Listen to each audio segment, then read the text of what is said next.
Tabletop We're Therapy. back. This is a wow. I was about to read it, and okay.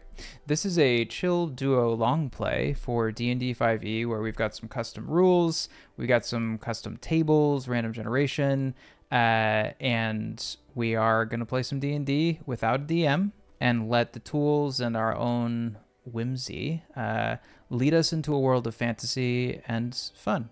And there's something else I was going to say. Oh, yeah. We are going to be using the new Player's Handbook for the 5th edition, which maybe is 5.5. I don't know if it technically has its own edition name, which means that our characters and classes, the species and classes, rather, are going to be from the new rules, or just we're not using legacy content is kind of the idea here, because we might use some of the other modules, not just the things that are in the player's handbook. And that's going to be fun. I think this is both of our first time using the new content, so we're going to be discovering as we go. That's correct. So I'm Connor. This is JD. JD, introduce yourself. Say things about what we're about to do. I'm JD, and we're about to give ourselves over to the D&D robots and see what happens. And our own hearts. And our own whimsy. Yeah. And creativity. Our hearts. Yeah, that too. That's where all my creativity comes from, is my heart. Mine's mostly from the robots. Excellent. Okay, so there are a bunch of sort of rules and guidelines that help us kind of structure how we get going that I created. And the first thing to do is establish a region. So we're going to go in here. This tool, I called it Tabletop Sage. And it basically has a drop down here where we can generate tons of different things, one of which is a region. So JD, why don't you go ahead and grab your first result as well, and throw it in the notes. Mine is called the Driftwood Heath. Mine is just as edgy as last time. We're going to Bloodward Heights. Oh, and I accidentally dropped in a bunch of spaces. Perfect. There we go. There was something wrong with that text box. Okay. I am partial to Driftwood Heath. I think so. So that will maybe we can visit Bloodward Heights later on. Cool. All right. So basically, what I'm going to do here is I'm going to call this type a region, and I'm going to name it. This is just kind of going to showcase how the tool works in terms of adding things to the index. But before we add anything to the index, JD, it might be good for us we could try to talk about what we think this place is like as a region. Yeah. And that maybe will help us as we generate our characters and as we generate the primary urban center where the story will begin anyway. So Driftwood, to me, that's like maybe by the sea. What is a heath anyway? Do you know? I think a heath is a kind of wood, like a forest. Okay, let me look it up real quick. It's the first name of a really good actor who died tragically. Oh, okay, it's a shrubland. Like I don't know how to describe what I'm saying. Yeah, it says heathlands are common in Europe and can support, so they're often barren and open areas. Like a meadow or a plain with grasses and okay, that's super helpful. Shrubby actually. Plants. So, I'm imagining like a society that is mostly like tending to animals. Would probably end up, settling in a place like this, but it's near the sea. So there's going to be some emphasis on, ship work and maritime activities. So I think we have a couple of those notes here. It's going to be awkward if we're both trying to edit the notes at the same time and add things. So how about you I'm gonna let you do it for now. You're going to let me do it? Okay, I can do it. I can do it. Okay, all right, go for it. Okay, so it's basically what we know about it is that there is a focus on tending to animals, I'm imagining, and fishing, shipbuilding, and my light just went out for some strange reason. We're off to a great start, people. Do you know what happened to your light? I'm just gonna briefly disappear for a second. Keep taking notes. You made it so that I appear twice by disappearing. Just so you know.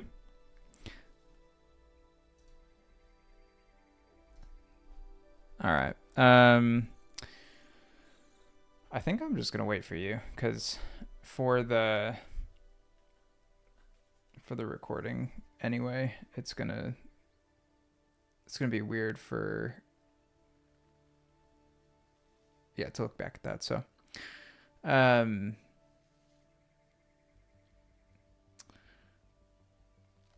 Yep. Give me just a second. yeah, no problem.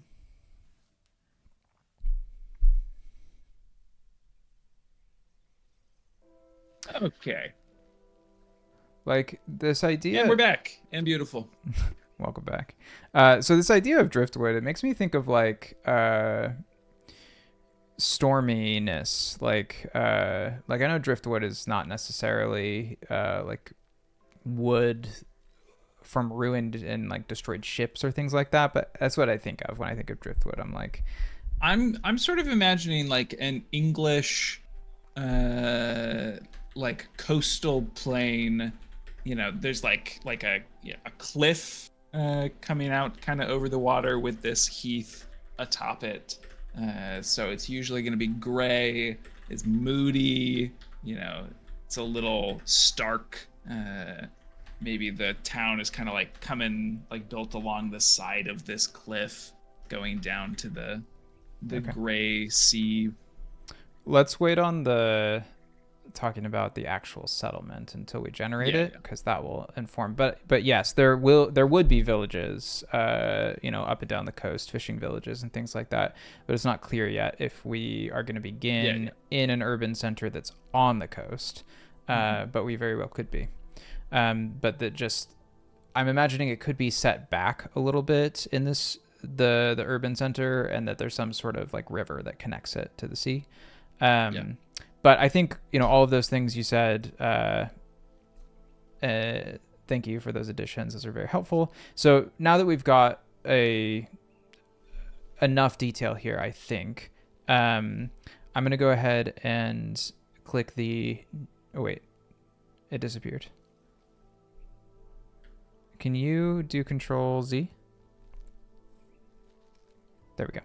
I don't know why whatever you did made it go away. All right, so I'm going to click new entity if my scripts are actually working, which I didn't test them before the stream. Okay, it's working. So now we'll go to the index here, and that region has been added.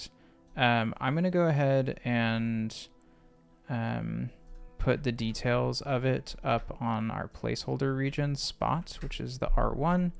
And then I'm going to go ahead and just clear the details for what was added. But for the future, we won't be replacing things like that. We will just add them in as new index entries, but because there was already a region in here, we wanted to do it that way.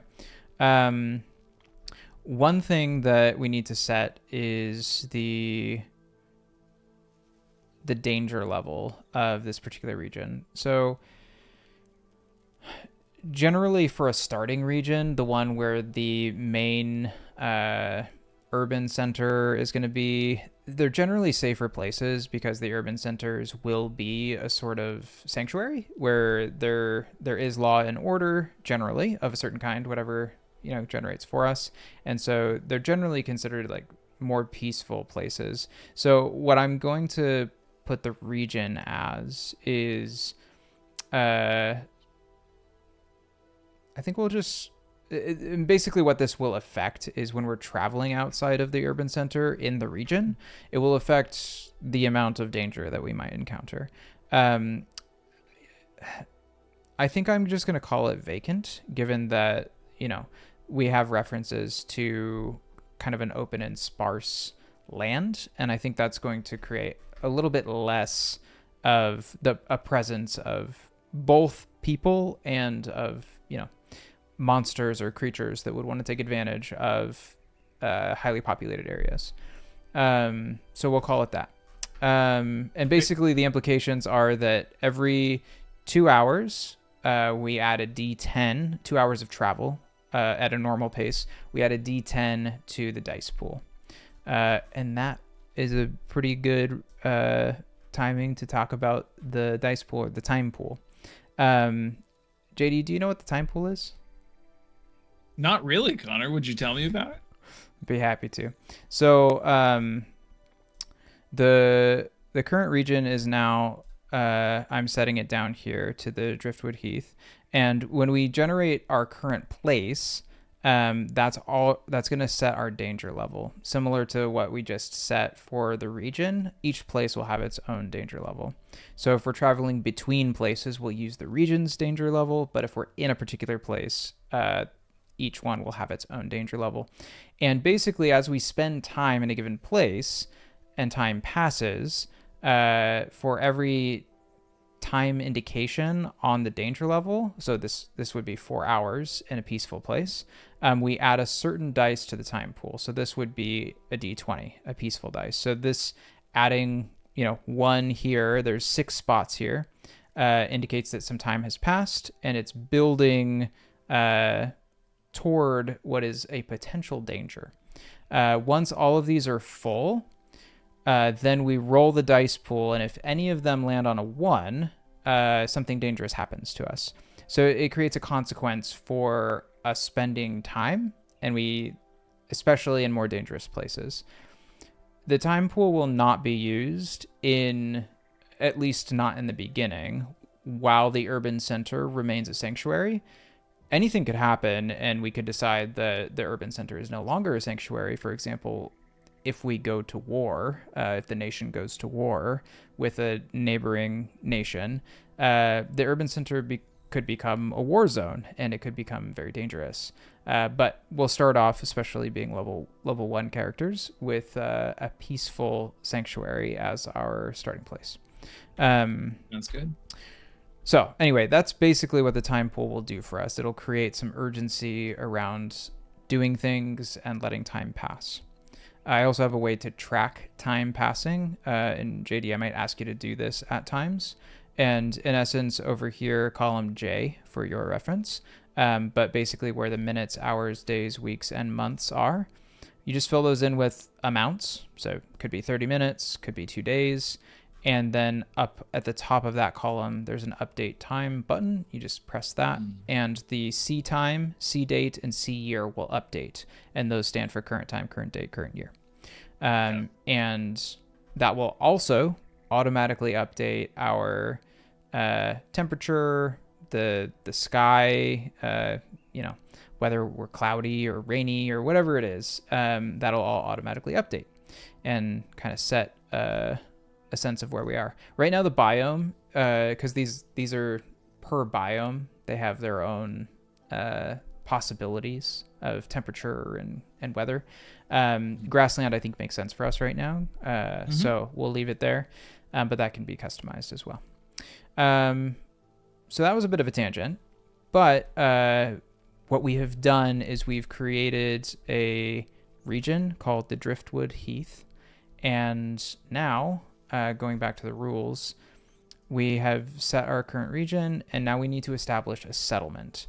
So, JD, why don't, I think it'll be best if I actually do most of the primary generation, because it'll be visible on the recording in a way that the things you generate will be visible to you, and eventually once you put them over in the notes, I will be able to see them, but we won't see them until they end up on the notes, which sometimes could be fun.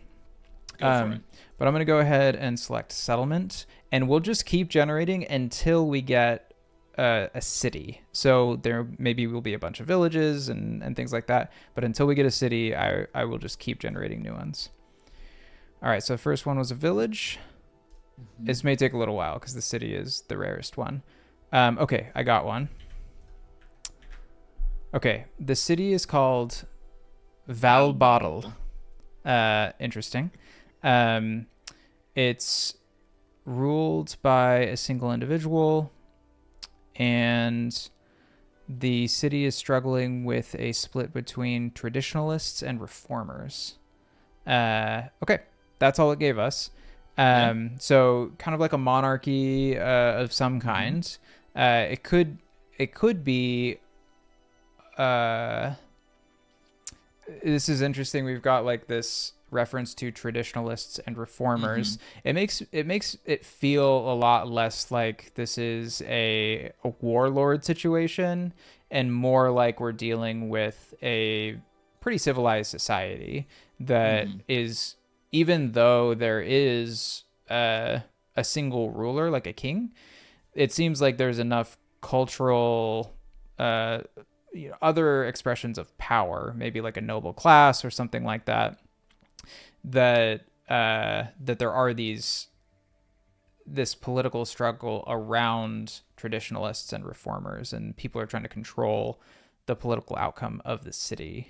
It could also be like a religious, like a theocracy, or ruled by some particular cult or priest or something, and we could spin that with the traditionalist and reformer thing. Okay, so that I feel like we can use the yes no generator here to kind of help us get some direction. So the question would basically be like, is this a religious, or what would be the like a secular society? Yeah. And likelihood, I suppose, will just remain at even. Yeah. Okay. Oh, it's giving me yes or no. I shouldn't have done. So we'll just say religious question mark. Yeah, religious question mark. Answer is yes. Okay, so all right, we got ourselves a theocracy. Yeah, we have something going on here where, so it's going to be important for us to establish what religion is currently in power in Valbottle. And I mean, we're near the sea. We could have this be influenced by that. What's also going to be challenging here is I don't know the names of like most of the pantheon in the Forgotten Realms. Let's just make a name. Okay, you want to just come up with the name of the god? Yeah. Just generate a name. I mean, it could be like that the city is named after the god, so Valbottle is an option. Oh wait, this is really interesting. I hope I snagged it before it reset again.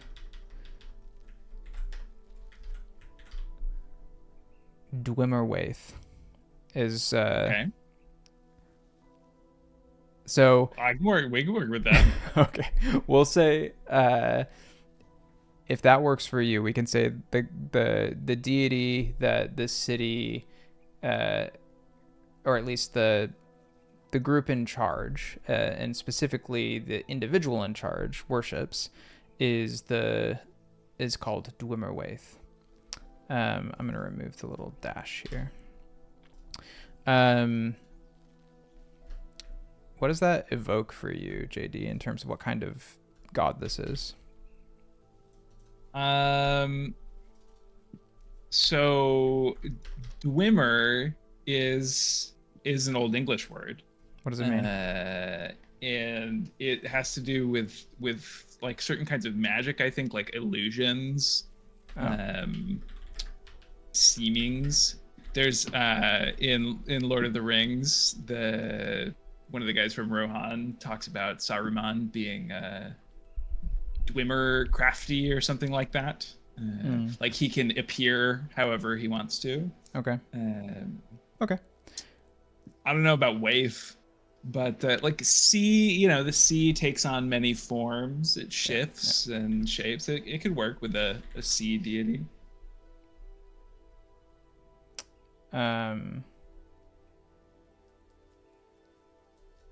Yeah.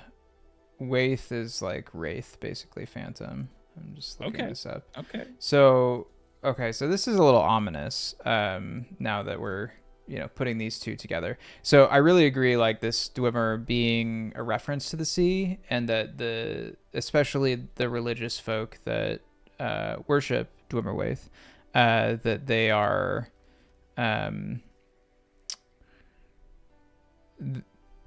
they're sort of like they worship the mystery, and like I feel like it's fitting for the sea, because the sea is very much like inspires like wonder and like what's out there and adventure, but it's also deadly and dark in its depths.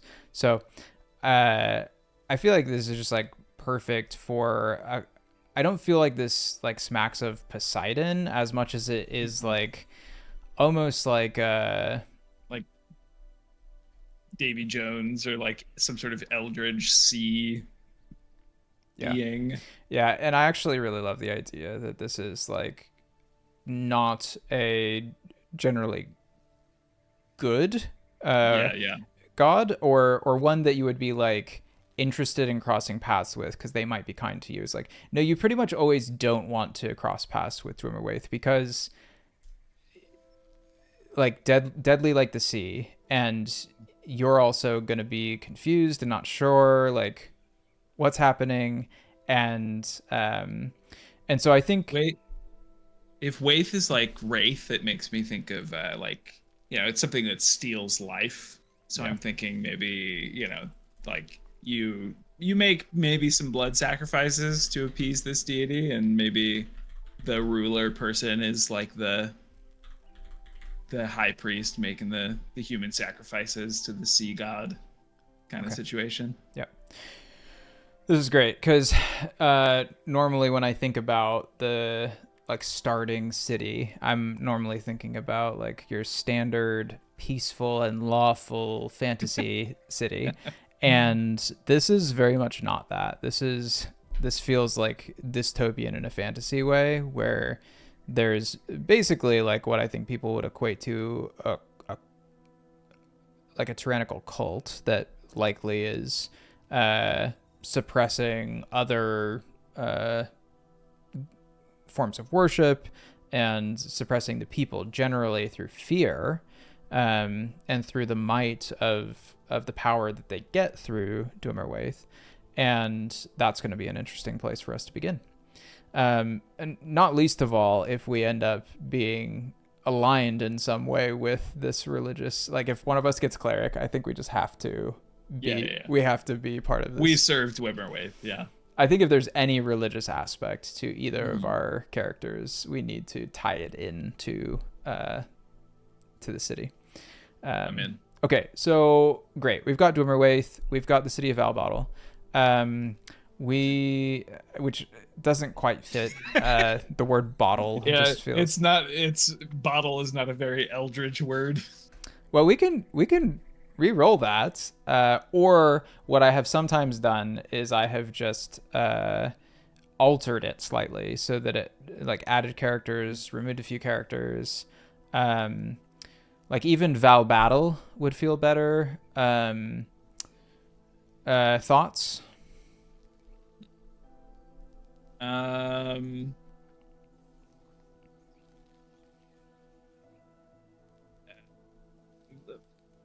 don't like the T's. I want it, it's got to have more like open vowels. Feels more C appropriate, like Valbol. Feels darker, especially if you pronounce it like that. Sure. I don't know. That, you got some thoughts? That works better for me. Let me think. I almost want to add like something to connect the two. So something in between, like valuable or, which isn't as good.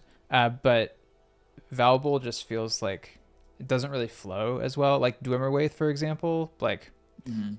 I want it to resemble the way that word, even though there's a lot going on there, that it like Mhm. sounds like it works together and it works well. Valbul doesn't in the same way. It feels like it belongs to Yeah. a different language. So we can either just generate some more names, or I think that's probably the best thing to do at this point. Yeah, let's do it. Okay. Get some more. So I'm going to that's weird. Now I'm thinking the names might be messed up. It gave me Garen's Well. I got Stormholm. That's pretty good. I got That's pretty good. I got something really wild. It's Okay. Dimzal Zadna. So I probably don't want to go with that. Let's go with the Storm one. So go ahead and update it. Okay. It was Stormholm. I'm gonna change it to Stormholt. Great. Sounds good to me. Like it? Yeah. Okay. Can I get rid of Dimzal Zadna? Unfortunately, I think it's best that you do. All right. We can bring it back later. I mean, that could be the name of the ruler. We don't have a name for him yet, or her. And I kind of feel like it's like fitting. Yeah, no, it has to live on now. Well, I feel like it's fitting in some ways because it's like it starts with dim first of all, which just like works for and with all the Z's, like it's got to be a bad guy. So, but we can also shorten it when it comes to like actually naming the character. So I feel like it will be good for us to actually generate the character that is this ruler before we move past defining the city, because the city is very much defined by this ruler in some key ways, similarly to how it's defined by the god that they serve. So I'm going to go ahead and just the first character that comes up is going to be our character, and I'm going to do unweighted here just because they're special, and well, we'll see what comes up. Okay, so this is weird. We may need to alter some of this because it may not make sense. And actually, maybe we should just keep generating until we get something that kind of fits. The name we can change, but it's a shadow goblin is what came up, and a blood hunter. Order of the Ghost Slayer.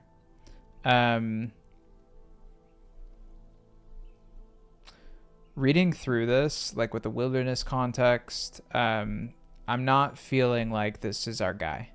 What's a Ganassi? Is that something that generated for you? Yeah, I'm seeing a character named Winterarm, who's a water Ganassi. That's perfect for species. What's the class? Soul Knife Rogue. I kind of like that. Okay. So it's ominous. Yeah, Ganassi is like comes from genies basically. So why don't you go ahead and paste that in, and we'll go with that generation. I hate to tell you, but whatever you just did regenerated. Oh, I thought you had grabbed it. Shoot. No, not yet. But I remember that it was a water Ganassi and a rogue soul knife. But I don't remember the other traits that it generated. Okay. I think I might generate through a few things and try to find something that works. Oh. I found something that is wrong with... Something's broken with one of my tables, but it's not going to affect this necessarily.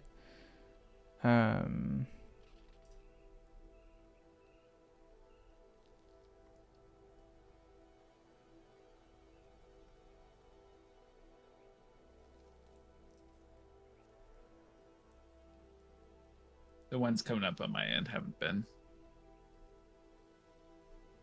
good. Okay, I'm gonna snag some of this. Oh, yours, when you generated it was a female that was the leader? Mm-hmm. Okay. Yep. Sounds good. Zephyrmancer, that would be like a wind caster. Is that right? I assume so, yeah. Zephyr means like wind, right? Yeah. Okay. It's the ancient Greek west wind. Right. So I think we may just take pieces from stuff that generates, because I like calculating Zephyrmancer. So you have this, which doesn't really work with the rogue soul knife. And when I'm thinking about this character, I'm thinking about them being a spellcaster. Mm-hmm. So yeah, we can retcon that. So we may want to retcon that. So I just got a war domain cleric. I feel like this is establishing a little bit like, and maybe we don't need to overrule the generation here, but I feel like what it's pointing toward is for us to choose something that fits with this Zephyrmancer now, because of how strongly that defines the class, in my opinion. Yeah, I like that. So I feel like we could do a, let me look at my tables real quick for the classes and subtypes, because I feel like, I think Tempest Cleric is part of the new class types. Go to 20. Oh yeah, 24. And then so we have, oh no, clerics don't have a tempest anymore. So clerics have life, light, trickery, and war.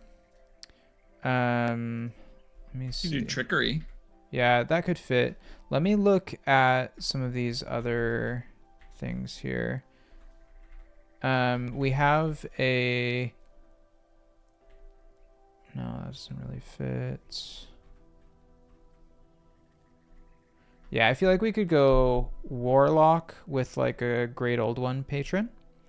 Because I feel like probably the great old one is the closest thing to Dwimmerwaithe.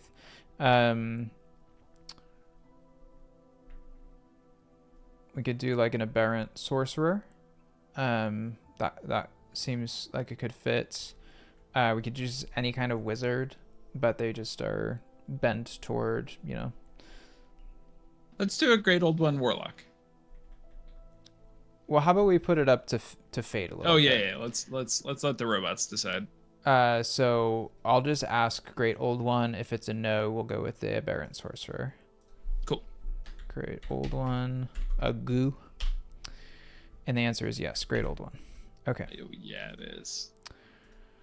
So put that in, and then we'll take away soul knife, and we'll go warlock. Great old one. Okay, so she is calculating Zephyrmancer. Operate laziness as like a motivation doesn't fit for me. So I'm going to generate a couple more till I find something that feels more fitting. Okay, I kind of like this. Oh wait, never mind. I was looking at the description, like the... Okay, sorry, I'm going to keep going.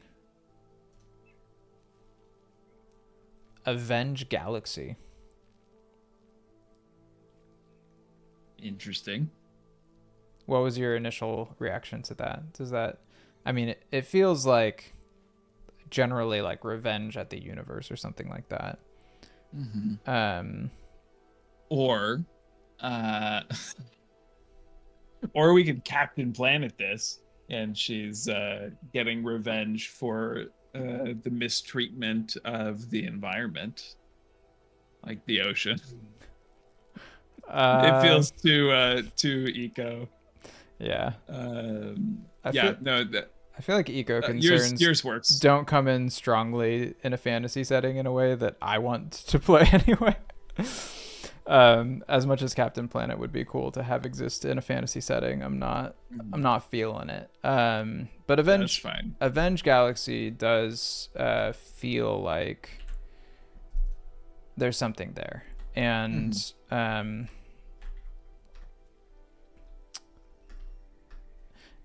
I feel like some of this we're gonna maybe perhaps learn as we go on and kind of fill out what that means.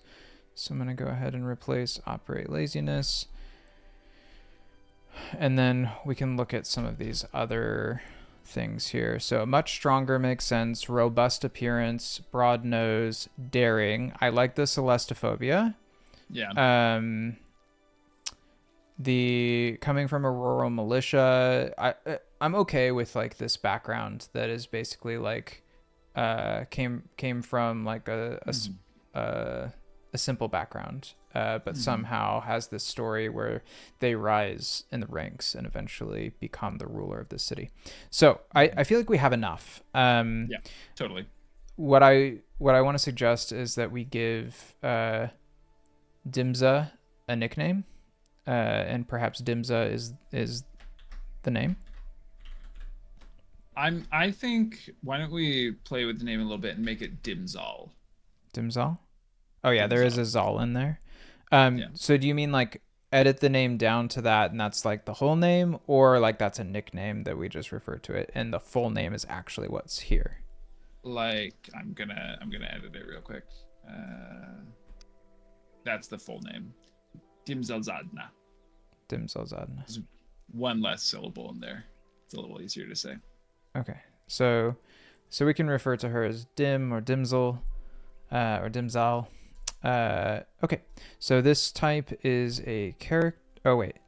Actually, I'm just gonna book this whole thing in place. Okay. And we're gonna call it Stormholt.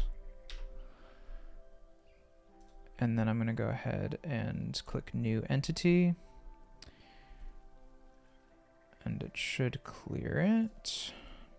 And then I'm going to go into the index and do some rearranging here. I'm going to put this in as the first place. In the place of the placeholder here. And then I'm going to go in and grab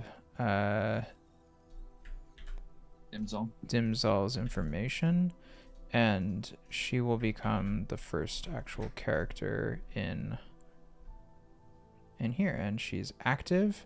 I'm going to go back to the dash, and for the current place I'm going to click Stormholt, and now I feel conflicted about it being a peaceful place. What's the next level up from peaceful? Let me go to the index. If you're in the index and you just scroll all the way to the right, the K column has the different types here. It doesn't like vacant, because it's usually a reference to like open spaces or like population density or something like that. Okay, so actually, I think we keep it peaceful because I think that the spilling of life is sacred to Dwimmerwaithe, and Dwimmerwaithe owns when blood is spilled. And so I think that Dimzal's group, which we didn't really name like the cult, but I think they, in a sort of dystopian way, maybe like they control, like you don't kill or harm people, like you don't spill blood outside of when the cult does it, and the cult punishes you if you do, kind of situation. Yeah. No, I hear that. And so we have, in essence, then like a very lawful city, like lawful and religiously lawful. Yeah, I think that's great. I was only thinking about like our characters, especially if they're not under the protection of the religion, that they could find themselves being sacrificed, and that would be a potential danger. But I think for the sake of us being level 1 characters and not wanting to immediately be sacrificed to Dwimmerwaithe, we'll probably just the experience that most people have in the city that don't get in the way of the religion is it's a peaceful place. It is well controlled. In it's one way of saying that. So I think that's totally fine. Did you want to name the religion? I feel like it's gonna play off of the name Dwimmerwaithe. Yeah. I'm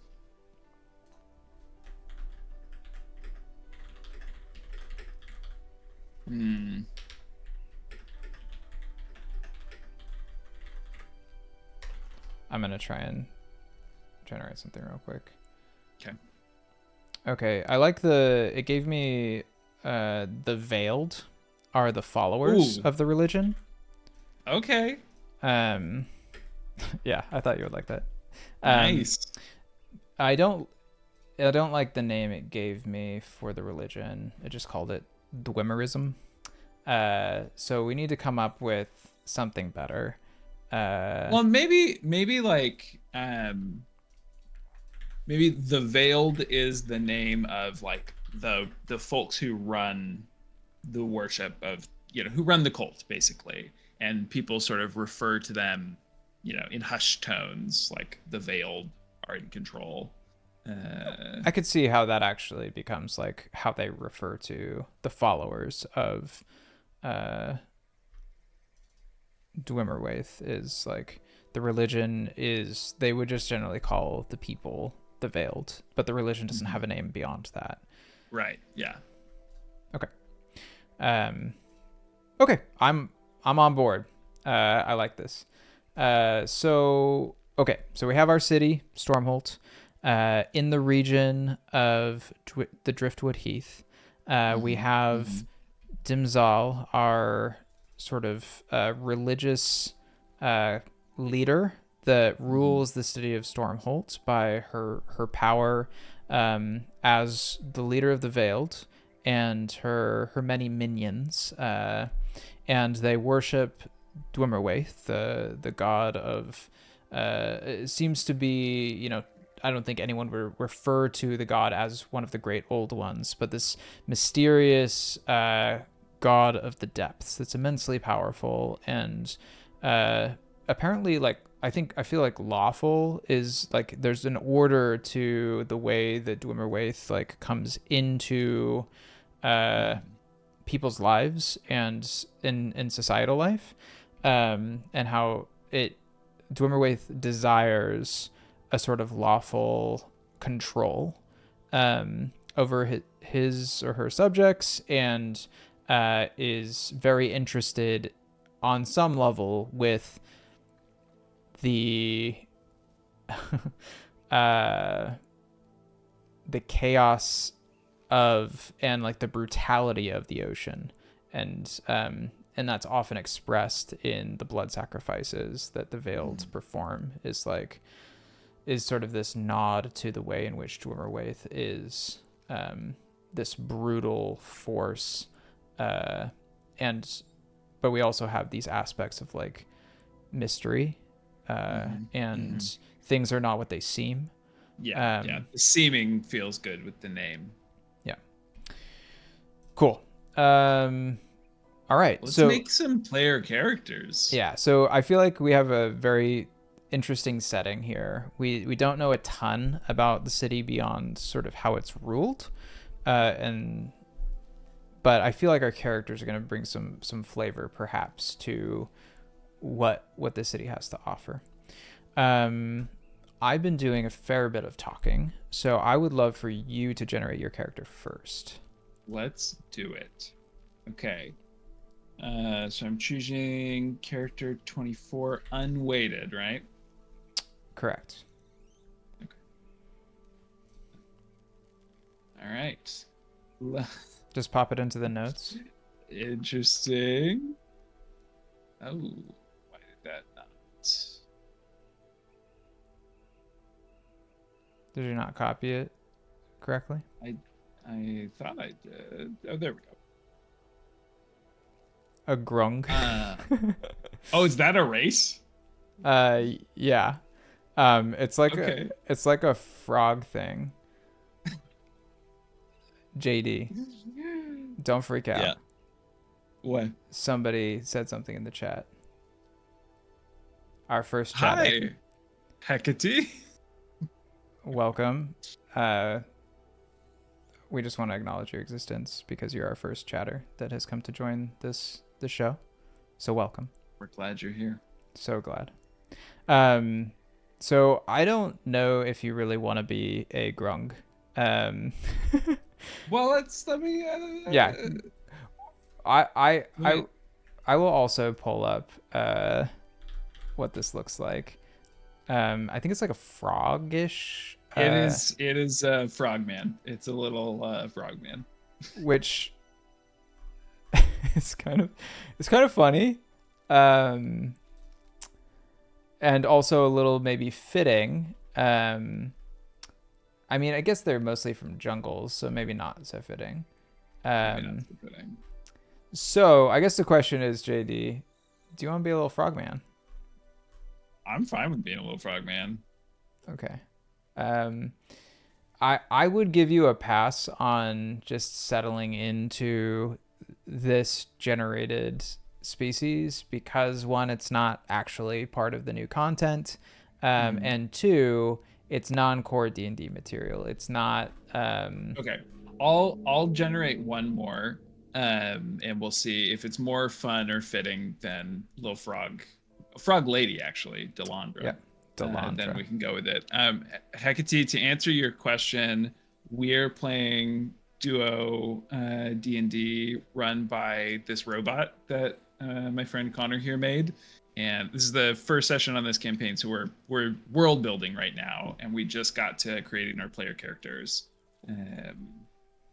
So that's what we're doing right now, and we're about to find out whether or not I'm going to be a little frog. The other thing, JD, is if you wanted to not play a female, that's another thing that is in your control. You can switch that if you like. Okay, so I just got this. I'm popping it into the notes. Arce, which is a Herongon, another race. I have no idea what that is. That's a rabbit. What little creature is this? Rabbit folk. I feel like actually the frog guy is maybe a little more fitting. So, but also like the Heath, maybe there are rabbit folk. Yeah. So go with you. I would say go with what you like here. We have a light domain cleric as one, or sort of the blood hunter, Order of the Ghost Slayer. So I feel like either one has a place actually in the Veiled, that you could be a member through being a cleric. Like light domain's interesting. We're not going to get like a Tempest domain or a domain that's I think super appropriate, but we can work with light domain and make it fit with the Veiled. Or you don't have to be a part of the Veiled at all. I think I'm gonna go with the frog. Okay. Yeah. No, I think it works. What you could also do is for the Grung is you could kind of twist like it a little bit, and maybe this is a species of Grung that actually is native to these areas and isn't doesn't have all the same characteristics that Grung normally do. But have you pulled up the species traits and all of this? I was just about to do that. Okay, I'm going to read some of this to you because it's fun. Are you going to be a female or are you going to play male? I'm going to play a male just because I think I'm going to have a harder time role-playing it. As much as I would love to hear you talk be like a lady frog. A lady frog, I'll allow you to pass on this one. So they're aggressive, fiercely territorial, and see themselves as superior to most other creatures. So this sounds a lot like you, actually. They typically dwell in trees, but their amphibians being frogs. It's a slave trading society. Okay. Okay. So I'm wondering if perhaps some of how the Veiled gets their stuff done is that they work with Grung as some of their like slave labor, especially in things that need to be done in the sea, since they're amphibian and can be running tasks or building things below the waves. So thoughts on how this expresses in our current region and worlds that we're settling into? Yeah. I think okay, so some of the little character notes and motivations, idealist paladin and elevate imperium, makes me think that I'll stick with the name. It will be Delondra. Delondra definitely works for the Veiled, and I like the idea. So maybe the cult sort of uses their frog folk as like muscle or labor, and maybe Delondra is like sort of a captain of some of a Grung squad, if you will, a frog squad. And yeah, okay, and is evidently pretty zealous about it, right? Idealist paladin, elevate imperium. So Delondra really believes in the Veiled. Great. We've got this wilderness background, a backwoodsman, which in the context of perhaps a Grung is like, I'm imagining this more like a merfolk, where the Grung in this region are not like living in a jungle and in trees so much as they've become mostly, especially, and the more we talk about this, I'm imagining that Stormholt is actually on the coast, and that perhaps the Grung of this region live mostly urban lives, but most of them live down in the dock ward, basically. And most of them are like shipwrights or working the docks, and but have because they're amphibious are able to do other kinds of work as well, and the fishing that they do looks like them actually like swimming in the water and catching fish or whatever. That's how I'm imagining these Grung in this society having adapted to their world around them without having, perhaps many your great grandfather used to be in a rainforest or something like that. But things have changed.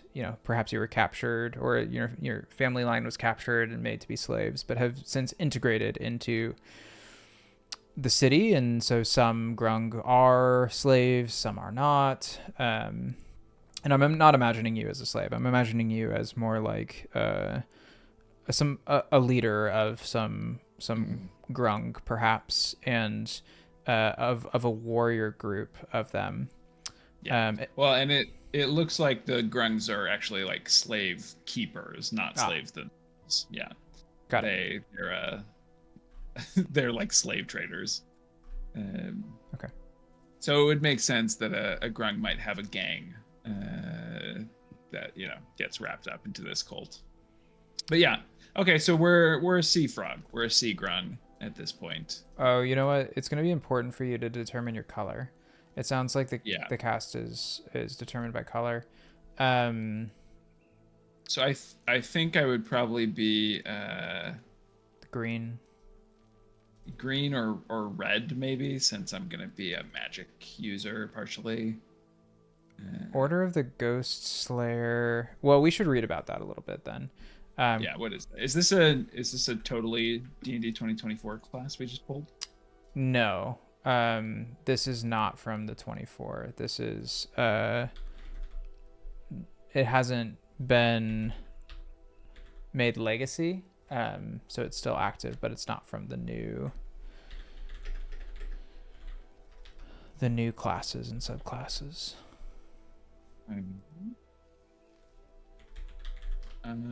Okay, the oldest of the Bloodhunter orders. Its members having originally rediscovered the secrets of Hemocraft and refined them for combat against the scourge of undeath. Ghost Slayers seek out and study the moment of death, obsessing over the mystery of the transition from life and the unholy power that can cause the dead to rise once more. These zealous bloodhunters make it their life's work to destroy the scourge of undeath wherever it is found, turning their abilities to engage undead creatures and those who manipulate the necromancy that creates them. Interesting. Okay. So I don't actually think you are a half spellcaster like the Profane Soul is. Mm-hmm.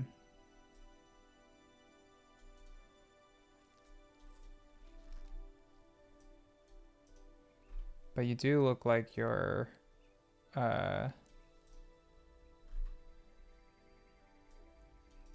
yeah, kind of like out to kill the undead, which is interesting, given that and what we could do with this is we could build this into perhaps there's a piece of the veiled that is opposed to undeath, and sees it as, you know, a profanity. So I feel like that maybe, even though it's like there's a dark god that is, you know, this religion is centered around, that undeath is still not seen as part of in its domain. And I think also this note about like being obsessed over the moment of death, and like the power and mystery there feels fitting for, you know, a cult that we've created here that is oriented around sacrifice. There's something there that draws, my goodness, what's my character's name? Delondra, and fuels that sort of kind of unholy obsession. Yep. Even if like we were talking about, maybe you know, Dwimmerwaithe doesn't like it when other people spill blood. Maybe in the same way, like undeath necromancy is profane to them. Yep. No, I hear that. Yeah, I think it's great. You've also got this criminal background, blackmailer. Do you have any takes on what that means to your character at this point, or do you want to wait and see how things develop before you kind of name? I'm gonna sit with it. Yeah. Okay. We'll see where it gets. I am liking. So I have a fear of potions, which is fun. Yep. We'll see how we play that out. And luminous appearance. Yeah. Which I think let's tie that to my character's color. Sure. So yeah, we didn't quite decide on the color. I feel like you could be green or red, based on this, and perhaps. Yeah, no. I think. What do you think? Let's do red, because I think I need to be a higher class Grung if I'm gonna be like some sort of captain or something. Sure. Okay. So I'm a red sea frog, a luminous red. Yeah, I kind of love that. And red light is very good for the skin. So I feel like this Very is true. whoever my character is, they're gonna have great skin if they're hanging around with you. Great. Yeah. I bet that Grungs excrete some sort of mucus that's really great for the skin, like snails, you know. Yeah. So I was gonna suggest that the fear of elixirs is related to your luminous appearance. Like, you drank something at one point that causes you to glow now, and like it's not natural to the Grungs, but you just like you like drank some toxic sludge or something like that, and now you glow. I'm super down with that. I think that's hilarious. And also sort of fitting, because I think this subclass the main like what are they called, blood rights or something, gives me like radiant damage and is and illuminates. So okay. Okay. I'm here for it. Yeah. Yeah, I love the idea that like if you're like doing something with radiant damage, like you actually glow a little bit more when you do. Mm-hmm. Yeah. Yeah. Perfect. So, Okay, I can work with this. yeah, why don't you go ahead and click new entity, and it'll pop it over to the index. I don't have permission to run the script. Then I will do it, and eventually I'll give you permission. So sending it as a new entity, and then once it's over there, you should be able to edit it, and so you should just add in some of the notes that we discussed, and and as you're doing that, I will go ahead and generate mine. While Connor does that, Hecate, I don't know if you're still here, but those custom subclasses sound fun. All right. Of course, neither of us got species that are definitely from the new content. But the class I'm playing will definitely be the new class. So my character's name is Amrienor. I might shorten it. Warforged is the species. Oh, now, okay. What I like to do with Warforged, because it's like a cyberpunk setting that Warforged comes out of. I like to think of it like golems, less like mechanical for traditional fantasy setting. So I like the idea that I am, and especially like I think you don't have any family either. Neither of us actually generated any family. It make a lot of sense for me being created as a construct to not have family. Each of us has one contact, and I just want to reference that what that will mean for us is if you wanted to now, you could generate a contact. But I think keep it in your maybe back pocket, and if we get stuck somewhere and we need to know somebody that, you know, we can generate like, hey, I know a person, this is my contact, and I'm, invoking that right now, and then we'll roll some of the details, but it'll basically be like a resource for us in the future. Valorous officer. So I'm a champion fighter. So I'm like a fighting machine. I was created to fight. Valorous officer. I think like probably what that means to me is like I'm a good fighter and have proven myself in some way. There's this interesting motivation, spoil intelligence. I have no idea what that means yet. It says I have hair. Lavender hair. I'm enterprising. Disarrayed appearance. And a postcard collector. Yeah, so what I'm going to do with the lavender hair is I'm just going to say like lavender details. Because as I was thinking maybe there's like sort of a lavender colored like gemstone in your head piece or something like that. Okay. I'm not going to dial that in maybe yet. If you have more ideas, feel free to throw them at me. But the way I'm thinking about it is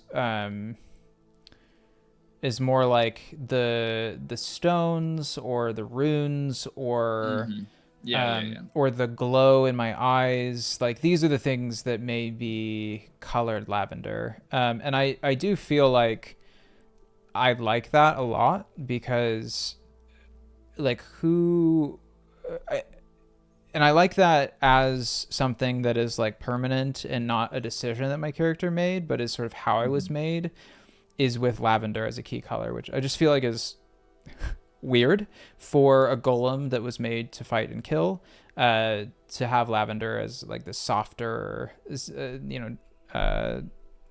maybe more feminine color.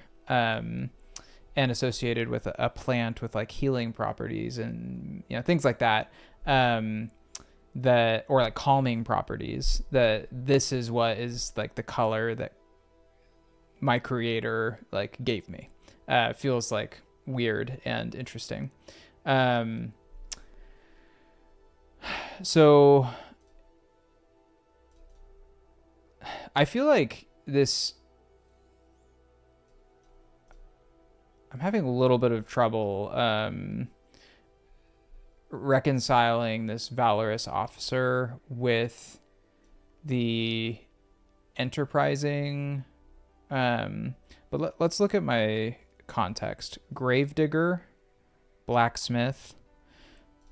Okay, so I like the idea that perhaps I wasn't made to be a fighter. Perhaps I was made to actually dig graves, like very menial work. And I really like how this connects to like a lot of these themes of death that are like weaved through. Like I was the construct that after countless individuals were ritually sacrificed, that I was the one burying them. Yeah. Mm-hmm. That I actually belong to the Veiled as a servant of like, undertaking the ones that are, and I'm almost thinking about this as also being part of the ceremony. And I wonder, being that this is like a god of the depths, that perhaps the grave digging isn't so much actually digging graves as it's like tying weights to the bodies and like sending them down to the depths of the ocean. So that's something I'm playing with. And then I feel like blacksmith maybe is this like, so maybe that's where I started, is as this like gravedigger, and somehow ended up getting connected to like the making of weapons or gear. That are you wanting to roll this as like Amrienor has like moved on, like has become disillusioned with that role and is now enterprising, like they're trying to find their place outside of the cult? No, I don't think so. And I think the enterprising actually helped me create the through line here, because I think he was made to be like not needing to breathe. He was able to like do a lot of these like final rites with these sacrifices, and maybe even rode with the body down to the depths and did some sort of rite at the bottom of the sea to finish the ritual, and then would return up out of the water. And that's sort of like, I really like the idea that that's how like they don't just like cast these bodies aside, like they're returned to the sea, they're given to the depths, and that there's some creature that was actually built to assist with that. So I like that. Okay, so built into this also is like I'm going to have, I think, this primary quest of figuring out who made me, which is pretty tropey for like a Warforged, I think. But I like connecting that to this spoil intelligence. Like there's something about that, like who made me, that will make the spoil intelligence motivation make sense. But this enterprising piece is like, I started off as this ritual gravedigger basically for the Veiled, and I was enterprising. I wanted to rise above that. There was like, I am not just an automaton. I had this like desire to make something of myself. And I don't know exactly if that's, I think Warforged do have like their own ability to like be themselves and make their own decisions and are not just like robots. But yeah, this was sort of like what I wanted to do, was like, so I looked for opportunities, and the Veiled had an opportunity for me to become a smith. And so I learned that, and this led to me kind of handling weapons and using weapons, and eventually I had enough familiarity with them where I got sent out to actually do combat, and turned out I was good at it. And so I think that's the through line. And so I kind of rose up through the ranks of the Veiled. No longer do I send people to the depths that have already been killed, but now I am somebody who kills for the Veiled as one of their fighters. So, and I would even say that this valorous officer perhaps doesn't resemble who I am in the present, but is about who I'm becoming. That I am better than, or like more than I was created to do initially. I'm like better built as like this fighter, and like really enjoy the thrill of combat. And you know, that's something that got acknowledged by the Veiled, and that's why I can have continued to kind of move up through the ranks. But I haven't hit my peak yet. I'm still like learning and being trained, and but am kind of just like a soldier for them at this point. And so yeah, a postcard collector, I don't know where that comes in. I feel like that's a fun little like quirk that maybe like, even though I'm this like death robot that has become, you know, this intimidating fighter, I have this like affinity for maybe like small little pictures of things, and like written words or like paper, and I don't know.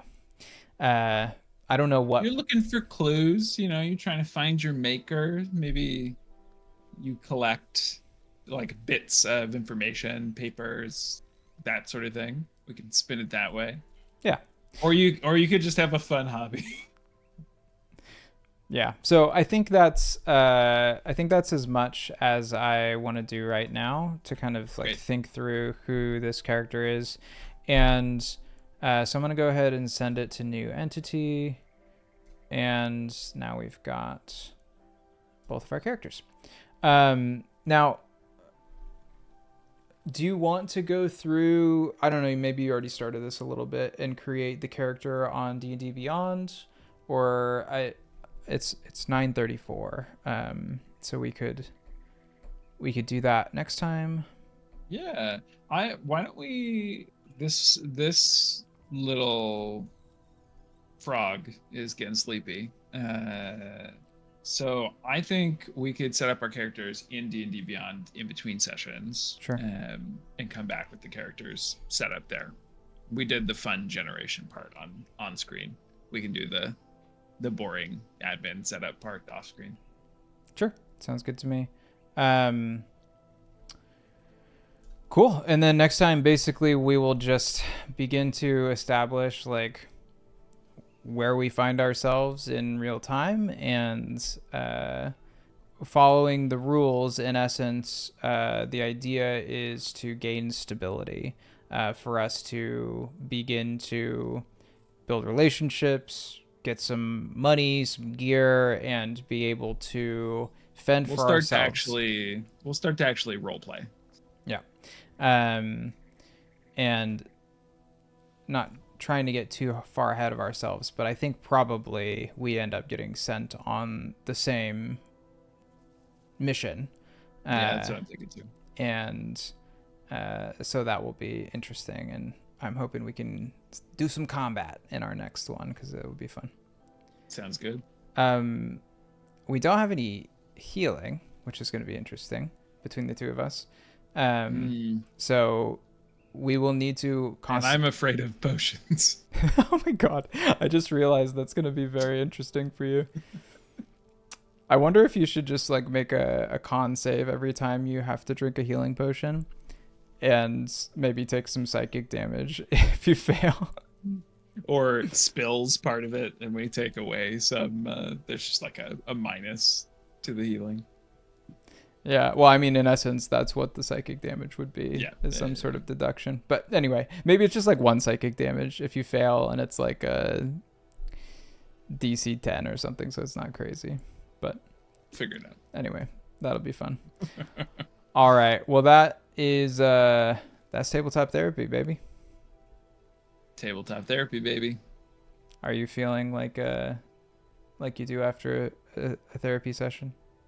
Oh, you know it. Just like a sweet little frog, man. It needs to be tucked in. Perfect. Yeah. And I'm How about like you? I'm like a purple robot. Just like I just sipped on some lavender tea and I'm just like just zenned out. Oh yeah. All right. Oh, you know what? There's the little frog. This sticker is living on the back of my phone. Perfect. And it's suddenly so fitting. Delondra. All right. Well, that's it.